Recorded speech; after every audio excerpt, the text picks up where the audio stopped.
So, good day mga master. So, dahil sa request ni Master Tutu yan bike check muna tayo ngayon. Although nagamit ko na siya, pero sabi ko nga gamitin ko muna para malaman ko kung ano yung maging comment ko dito nung ginamit ko. So, bike check muna tayo ngayon mga master, right after this.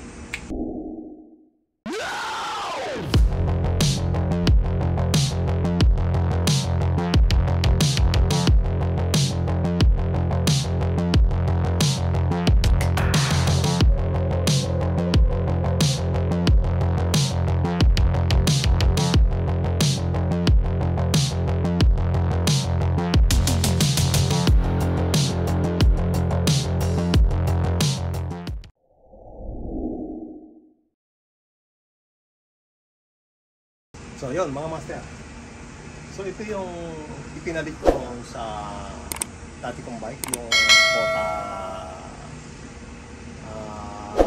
Kota Karma na puti na kung siya 52 yung size, at kung siya caliper brake. So ito ang ngayon ang ipinalit ko, which is Willier. So, lahat sa bike na ito is stock pa, no? Magmula sa seat post, sa stem, at sa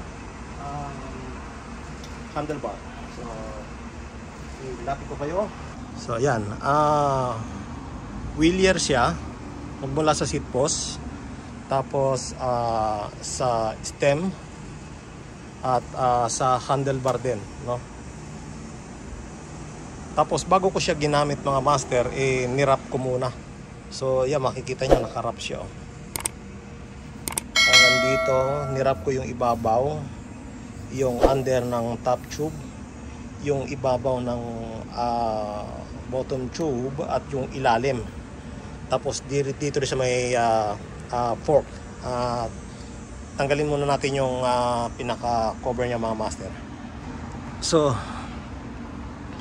ayan siya mga master. Ayan. So naka Ultegra yung group set niya, Shimano Ultegra. So ayun, ito may balot din, binalutan din to. Tapos dito rin binalutan ko rin. Kaya lang hindi ko binalutan kasi matatakpan tong itong pangalan dito. So hindi ko nilagyan ng balot, tsaka nahirapan ako dahil distance sa cable. So ang ginawa ko dito lang yung sa side, so ito, tapos dito nilagyan ko na lang ng carbon tape like this. So nilagyan ko na lang to ng carbon tape hanggang dito sa may ilalim para iwas gas. So ayan siya, hanggang dun sa gear, yung kanyang gear Ultegra din. At Ultegra din yata to. Hindi ko alam kung, basta Shimano rin tong cable.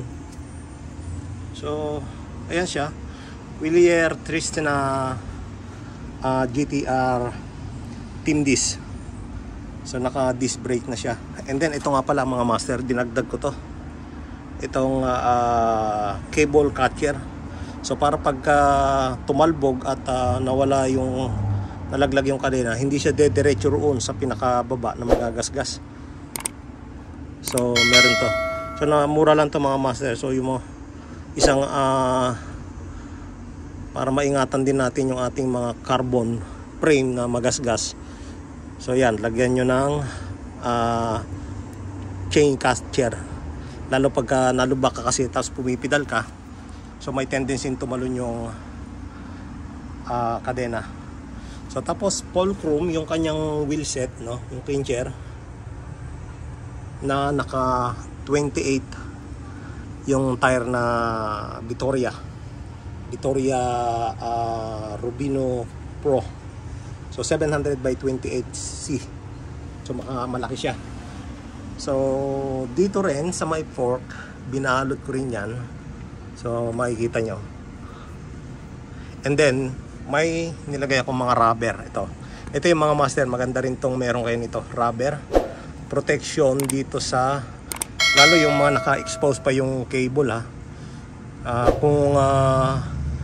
Kung integrated naman yung cable, at least meron siyang insulation na foam para hindi maano rin sa loob. Kasi pagka alam niyo medyo matigas to, di ba? Pagka natagtag, medyo maririnig mo yung kalampagan yan sa loob. Kaya kung mapapansin niyo sa mga ibang shop na nagbi-build ng mga bike, so pag bago nila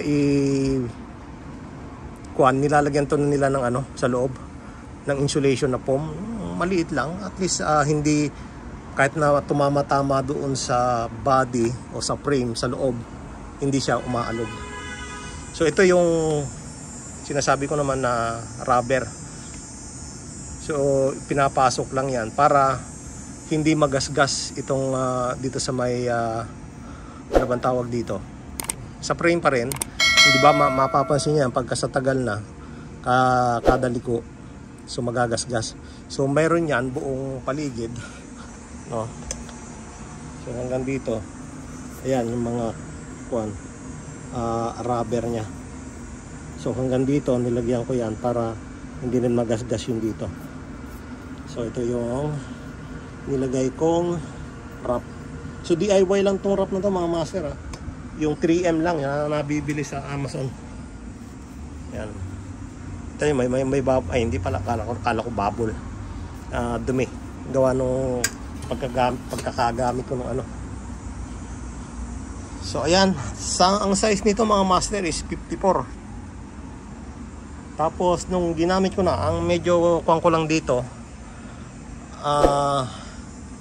ito, San Marco yung saddle ko.